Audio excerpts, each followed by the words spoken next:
কদিন বাদে পিএসএল এর আগে জিম্বাবুয়ে সিরিজ রিশাদ, লিটন, নাহিদ তিনজনের এনওসি নিয়েও আছে নানান আলোচনা। রিশাদ হোসাইনের জন্য এনওসি সহজ হলেও কঠিন হবে লিটন দাসের জন্য। ওয়ানডে টি-20তে বেহাল দশা হলেও টেস্ট ক্রিকেটে লিটন সাবলীল থাকেন সাধারণত। এমন অবস্থায় শুরু থেকে তার পিএসএল খেলার সম্ভাবনা খুবই কম। অন্যদিকে নাহিদ রানাকে নিয়ে অজনপ্রিয় সিদ্ধান্ত আসতে পারে, আর এতে দেশের ক্রিকেট কত লাভবান হবে সেই প্রশ্ন জেগেছে। নাহিদ রানার পিএসএল খেলা উচিত বলে মন্তব্য করেছিলেন বাংলাদেশ ক্যাপ্টেন। এমন লিগগুলোতে বাংলাদেশের বোলাররা সাধারণত সুযোগ পান না, দুই একজন যাও পেয়ে থাকেন, তাও এনওসি সংক্রান্ত ঝামেলার কারণে খেলতে পারেন না। সেই ঝামেলা আবারও পোহাতে হতে পারে লিটন দাস ও নাহিদ রানার ক্ষেত্রে। প্রথমে আসা যাক রিশাদকে নিয়ে। এই লেগই দল পাওয়ায় বরাবরের মতোই দেশের ক্রিকেট ভক্তদের মনে আলাদা ভালো লাগা তৈরি হয়েছিল। বিগ ব্যাশের মতো পিএসএল এ দল পাওয়াটাও রিশাদের পারফরমেন্সের ফিডব্যাক বটে। তবে শঙ্কা ছিল এই লেগে এনওসি পাবেন কিনা, কেননা বিগ ব্যাশের মতো লিগের জন্য এনওসি পাননি, পিএসএল এর জন্য এনওসি পাবেন কিনা সেটিও বড় প্রশ্ন হয়ে দাঁড়িয়েছে। তবে আশার খবর হলো এই যে রিশাদকে এনওসি দেওয়ার ব্যাপারে ক্রিকেট বোর্ড পজিটিভ হতে পারে, কারণ আসন্ন যে সিরিজকে নিয়ে শঙ্কা তৈরি হয়েছে সেই সিরিজে রিশাদের না থাকার সম্ভাবনাই বেশি।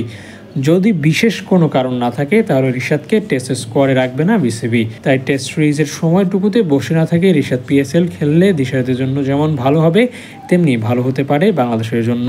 এবার আসা যাক নাহিদ রানা ও লিটন দাসের ব্যাপারে। দুজনের জন্য শঙ্কা তৈরি হয়েছে, বিশেষ করে লিটন দাসকে নিয়ে। সবশেষ 10 টেস্ট ইনিংসে লিটন ভালো করেনি, একটা 50ও নেই। লাল বলের খেলায় তার ব্যাট প্যাচ চলছে, যাই লিটনকে ফর্মে ফেরাতে জিম্বাবুয়ের বিপক্ষে ম্যাচ খেলার এনওসি নাও দিতে পারে বিসিবি। তবে যতদূর জানা গেছে এই ব্যাটার এনওসির জন্য আবেদন করেছেন, এমনকি তিনি পাকিস্তানে লিগ খেলতেও যেতে চাইছেন।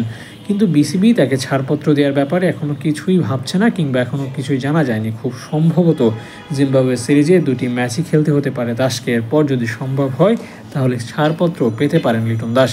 অন্যদিকে নাহিদ রানার ব্যাপারে চিত্র কিছুটা একই রকম। শুরুর দিকে তাকে নিয়েও শঙ্কা জেগেছিল, আশঙ্কা করা হচ্ছিল অজনপ্রিয় সিদ্ধান্ত জিম্বাবুয়ে সিরিজ খেলানোর মতো সিদ্ধান্ত নেওয়া হতে পারে, কারণ রানা টেস্ট স্কোয়াডের নিয়মিত সদস্য। তার কল্যাণে বাংলাদেশ বেশ ভালো ফলও পেয়েছে রিসেন্ট পাস্টে, তাই তাকে প্রথমত স্কোয়াডের বিবেচনায় রাখা হতে পারে। তবে অধিনায়ক বলেছেন এমন লিগ রানার খেলা উচিত। ক্যাপ্টেনের যেহেতু সায় আছে সেহেতু রানাকে পিএসএল খেলতে পাঠাতে পারে বিসিবি। তার উপর লঙ্গার ভার্সন ম্যাচ থেকেও কিছুটা বিশ্রাম পেতে পারেন রানা। সব দিক বিবেচনা করে নাহিদ রানাকে এনওসি দিলেও দেওয়া হতে পারে। আপাত দৃষ্টিতে প্রাথমিকভাবে রিশাদ ও রানা দুজনেই এনওসি পেতে পারেন। লিটনের এনওসির জন্য অপেক্ষা করতে হতে পারে মে মাসের 2 তারিখ পর্যন্ত। আর যদি বিসিবি ভাবে নাহিদ রানাকে জিম্বাবুয়ের বিপক্ষে স্কোয়াডে রাখা হবে, তাহলে হয়তো লিটনের মতো রানাও সিরিজের পরে এনওসি পেতে পারেন। Abu Naim, sports Times.